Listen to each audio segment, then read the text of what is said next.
The Silmarillion by J.R.R. Tolkien. Edited by Christopher Tolkien. Ainulindalë, the music of the Ainur.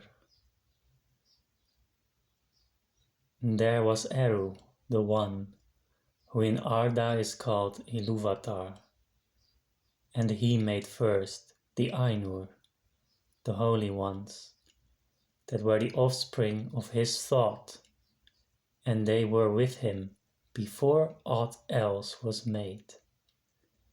And he spoke to them, propounding to them themes of music, and they sang before him, and he was glad. But for a long while they sang only each alone, or but few together, while the rest hearkened, for each comprehended only that part of the mind of Ilúvatar from which he came, and in the understanding of their brethren they grew but slowly. Yet ever as they listened, they came to deeper understanding, and increased in unison and harmony. And it came to pass that Ilúvatar called together all the Ainur, and declared to them a mighty theme, unfolding to them things greater and more wonderful than he had yet revealed. And the glory of its beginning and the splendor of its end amazed the Ainur, so that they bowed before Ilúvatar and were silent. Then Ilúvatar said to them, "Of the theme that I have declared to you, I will now that ye make in harmony together a great music. And since I have kindled you with the flame imperishable, ye shall show forth your powers in adorning this theme, each with his own thoughts and devices, if he will. But I will sit and hearken, and be glad that through you great beauty has been wakened into song." Then the voices of the Ainur, like unto harps and lutes, and pipes and trumpets, and viols and organs, and like unto countless choirs, singing with words, began to fashion the theme of Ilúvatar to a great music. And a sound arose of endless interchanging melodies, woven in harmony, that passed beyond hearing into the depths and into the heights. And the places of the dwelling of Ilúvatar were filled to overflowing, and the music and the echo of the music went out into the void, and it was not void. Never since have the Ainur made any music like to this music, though it has been said that a greater still shall be made before Ilúvatar by the choirs of the Ainur and the children of Ilúvatar, after the end of days. Then the themes of Ilúvatar shall be played aright, and take being in the moment of their utterance. For all shall then understand fully his intent in their part, and each shall know the comprehension of each. And Ilúvatar shall give to their thoughts the secret fire, being well pleased. But now Ilúvatar sat and hearkened, and for a great while it seemed good to him, for in the music there were no flaws. But as the theme progressed, it came into the heart of Melkor to interweave matters of his own imagining that were not in accord with the theme of Ilúvatar. For he sought therein to increase the power and glory of the part assigned to himself. To Melkor among the Ainur had been given the greatest gifts of power and knowledge, and he had a share in all the gifts of his brethren. He had gone often alone into the void places, seeking the imperishable flame, for desire grew hot within him to bring into being things of his own. And it seemed to him that Ilúvatar took no thought for the void, and he was impatient of its emptiness. Yet he found not the fire, for it is with Ilúvatar. But being alone he had begun to conceive thoughts of his own, unlike those of his brethren. Some of these thoughts he now wove into his music, and straightway discord arose about him, and many that sang nigh him grew despondent. And their thought was disturbed, and their music faltered. But some began to attune their music to his, rather than to the thought which they had at first. Then the discord of Melkor spread ever wider, and the melodies which had been heard before foundered in a sea of turbulent sound. But Ilúvatar sat and hearkened, until it seemed that about his throne there was a raging storm, as of dark waters, that made war one upon another in an endless wrath that would not be assuaged. Then Ilúvatar arose, and the Ainur perceived that he smiled, and he lifted up his left hand, and a new theme began amid the storm, like and yet unlike to the former theme, and it gathered power and had new beauty. But the discord of Melkor rose in uproar, and contended with it, and again there was a war of sound more violent than before, until many of the Ainur were dismayed and sang no longer. And Melkor perceived that his countenance was stern, and he lifted up his right hand, and behold, a third theme grew amid the confusion, and it was unlike the others. For it seemed at first soft and sweet, a mere rippling of gentle sounds in delicate melodies. But it could not be quenched, and it took to itself power and profundity. And it seemed at last that there were two musics progressing at one time before the seat of Ilúvatar, and they were utterly at variance. The one was deep and wide and beautiful, but slow, and blended with an immeasurable sorrow, from which its beauty chiefly came. The other had now achieved a unity of its own, but it was loud and vain and endlessly repeated, and it had little harmony, but rather a clamorous unison, as of many trumpets braying upon a few notes. And it essayed to drown the other music by the violence of its voice. But it seemed that its most triumphant notes were taken by the other and woven into its own solemn pattern. In the midst of this strife, whereat the halls of Ilúvatar shook, and the tremor ran out of the silences yet unmoved, Ilúvatar arose a third time, and his face was terrible to behold. Then he raised up both his hands, and in one chord, deeper than the abyss, higher than the firmament, piercing as the light of the eye of Ilúvatar, the music ceased.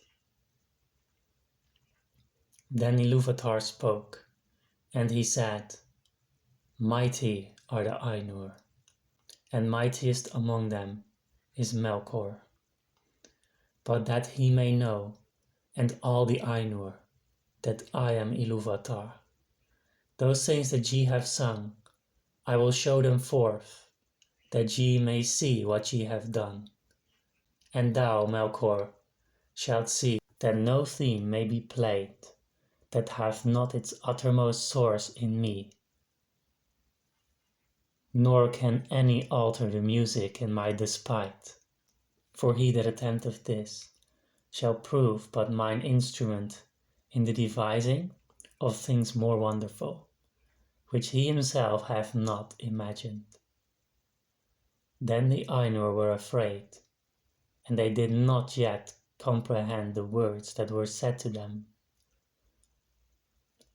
And Melkor was filled with shame, of which came secret anger. But Ilúvatar arose in splendor, and he went forth from the fair regions that he had made for the Ainur, and the Ainur followed him.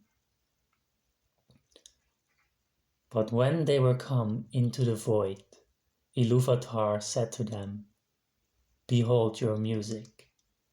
And he showed to them a vision, giving to them sight where before was only hearing. And they saw a new world made visible before them, and it was globed amidst the void, and it was sustained therein, but was not of it. And as they looked and wondered, this world began to unfold its history, and it seemed to them that it lived and grew.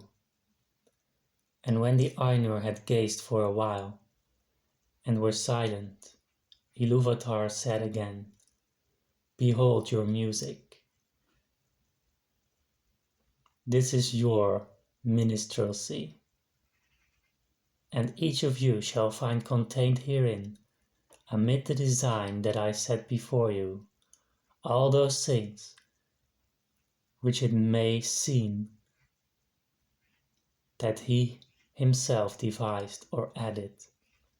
And thou, Melkor, wilt discover all the secret thoughts of thy mind, and wilt perceive that they are but a part of the whole, and tributary to its glory. And many other things Ilúvatar spoke to the Ainur at that time, and because of their memory of his words, and the knowledge that each has of the music that he himself made, the Ainur know much of what was, and is to come, and few things are unseen by them. Yet some things there are that they cannot see, neither alone, nor taking counsel together. For to none but himself has Ilúvatar revealed all that he has in store. And in every age there come forth things that are new and have no foretelling, for they do not proceed from the past. And so it was, that as his vision of the world was played before them, the Ainur saw that it contained things which they had not thought. And they saw with amazement the coming of the children of Ilúvatar, and the habitation that was prepared for them, and they perceived that they themselves, in the labor of their music, had been busy with the preparation of this dwelling, and yet knew not that it had any purpose beyond its own beauty.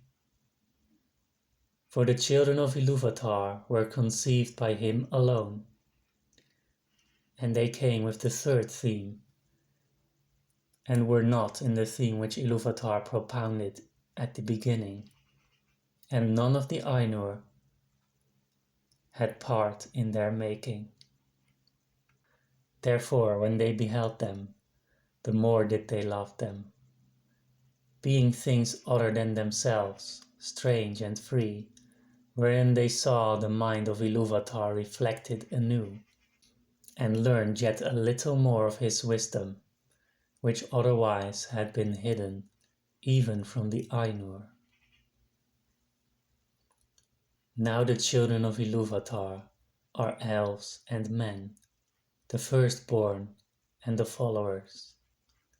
And amid all the splendors of the world, its vast halls and spaces, and its wheeling fires, Ilúvatar chose a place for their habitation in the deeps of time and in the midst of the innumerable stars. And this habitation might seem a little thing to those who consider only the majesty of the Ainur, and not their terrible sharpness, as who should take the whole field of Arda for the foundation of a pillar, and so raise it until the cone of its summit were more bitter than a needle, or who consider only the immeasurable vastness of the world, which still the Ainu are shaping, and not the minute precision to which they shape all things therein. But when the Ainu had beheld this habitation in a vision, and had seen the children of Ilúvatar arise therein, then many of the most mighty among them bent all their thought and their desire towards that place. And of these Melkor was the chief, even as he was in the beginning the greatest of the Ainur who took part in the music. And he feigned, even to himself at first, that he desired to go thither and order all things for the good of the children of Ilúvatar, controlling the turmoils of the heat and the cold that had come to pass through him. But he desired rather to subdue to his will both elves and men, envying the gifts with which Ilúvatar promised to endow them, and he wished himself to have subjects and servants, and to be called Lord, and to be a master over other wills. But the other Ainur looked upon this habitation set within the vast spaces of the world, which the elves call Arda, the earth, and their hearts rejoiced in light, and their eyes beholding many colors were filled with gladness. But because of the roaring of the sea, they felt a great unquiet, and they observed the winds and the air and the matters of which Arda was made, of iron and stone, and silver and gold, and many substances. But of all these, water they most greatly praised. And it is said by the Eldar that in water there lives the echo of the music of the Ainur more than in any substance else that is in this earth. And many of the children of Ilúvatar hearken still unsated to the voices of the sea, and yet know not for what they listen. Now to water had that Ainu, whom the elves call Ulmo, turned his thought, and of all most deeply was he instructed by Ilúvatar in music. But of the airs and winds Manwë most had pondered, who is the noblest of the Ainur. Of the fabric of earth had Aulë thought, to whom Ilúvatar had given skill and knowledge scare less than to Melkor, but the delight and pride of Aulë is in the deed of making, and in the thing made, and neither in possession nor in his own mastery, wherefore he gives and hoards not, and is free from care, passing ever on to some new work.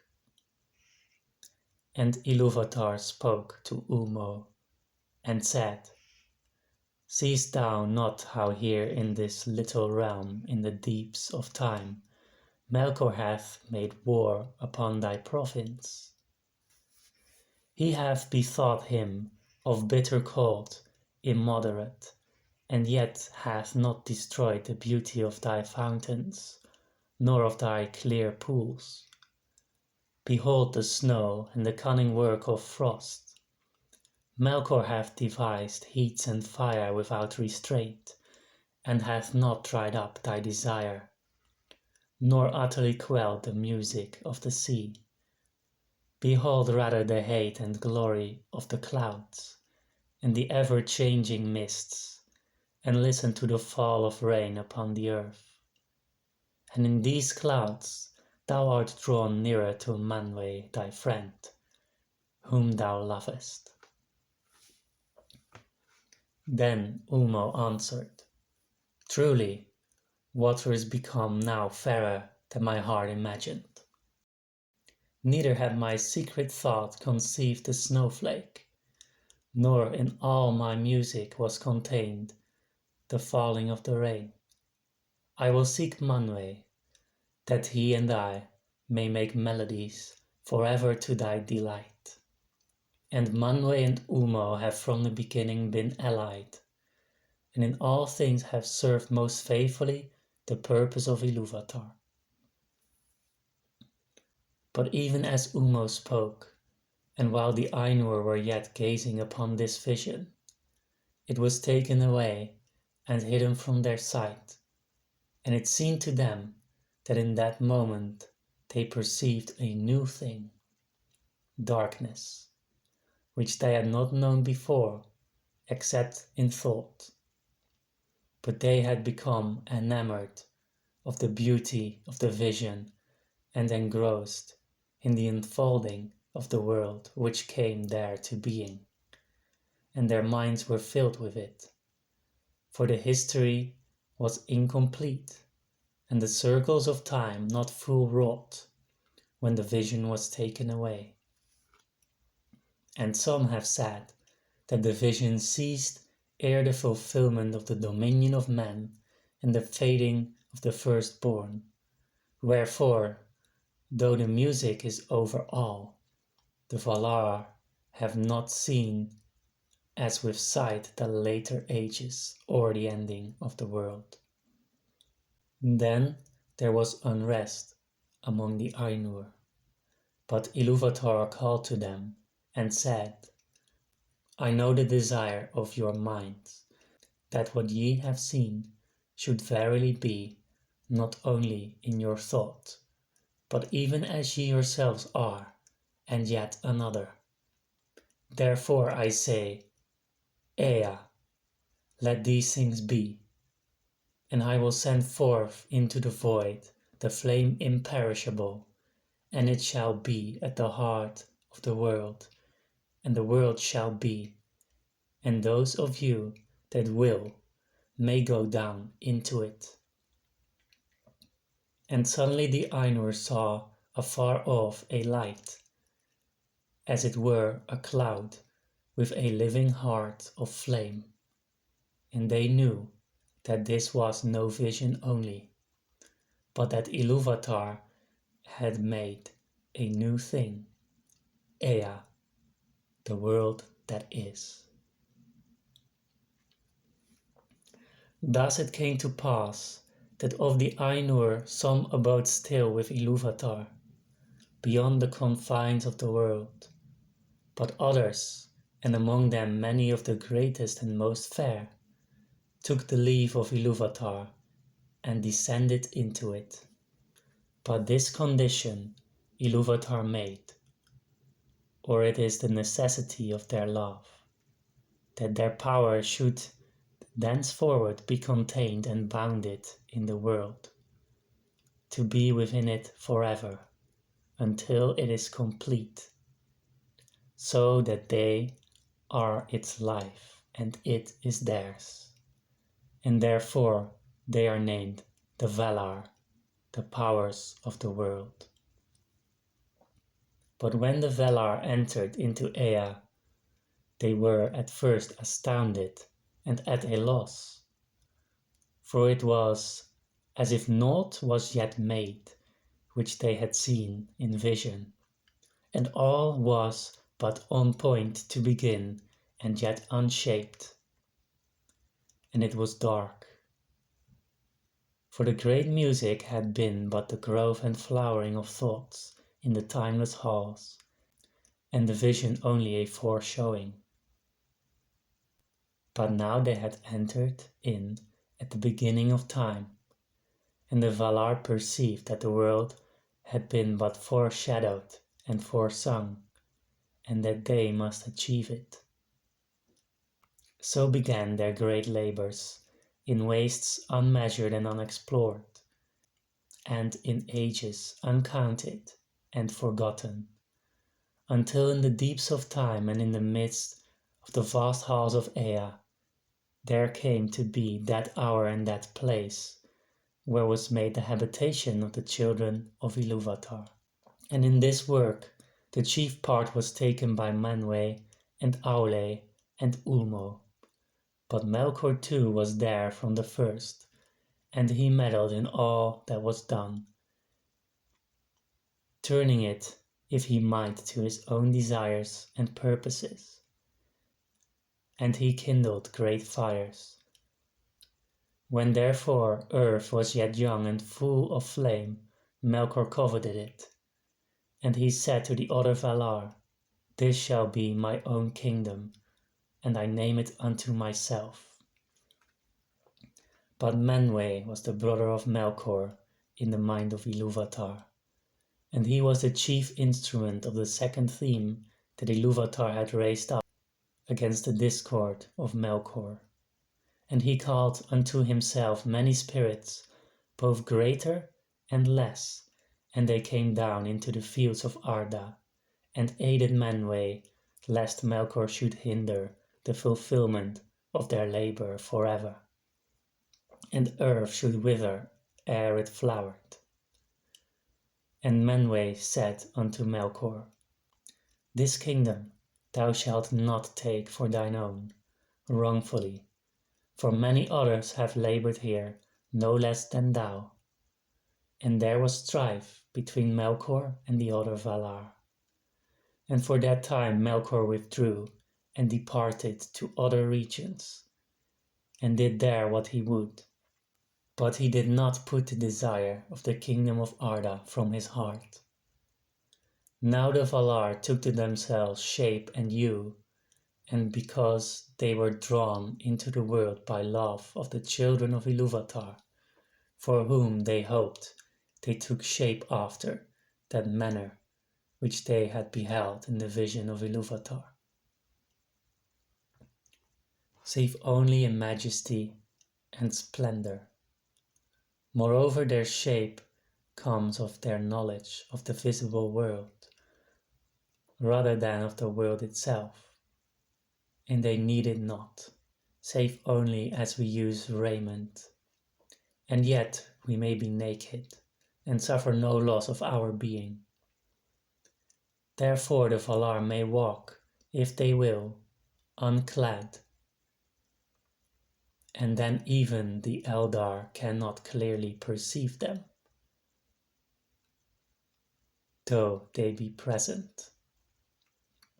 But when they desire to clothe themselves, the Valar take upon them forms, some as of male and some as of female, for that difference of temper they had even from their beginning, and it is but bodied forth in the choice of each, not made by the choice, even as with us male and female may be shown by the raiment, but is not made thereby. But the shapes wherein the great ones array themselves are not at all times like to the shapes of the kings and queens of the children of Ilúvatar. For at times they may clothe themselves in their own thought, made visible in forms of majesty and dread. And the Valar drew unto them many companions, some less, some well nigh as great as themselves, and they labored together in the ordering of the earth and the curbing of its tumults.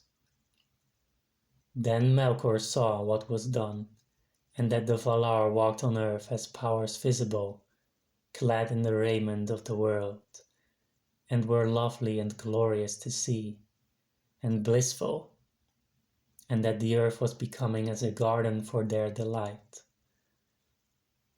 For its turmoils were subdued. His envy grew then, the creator within him.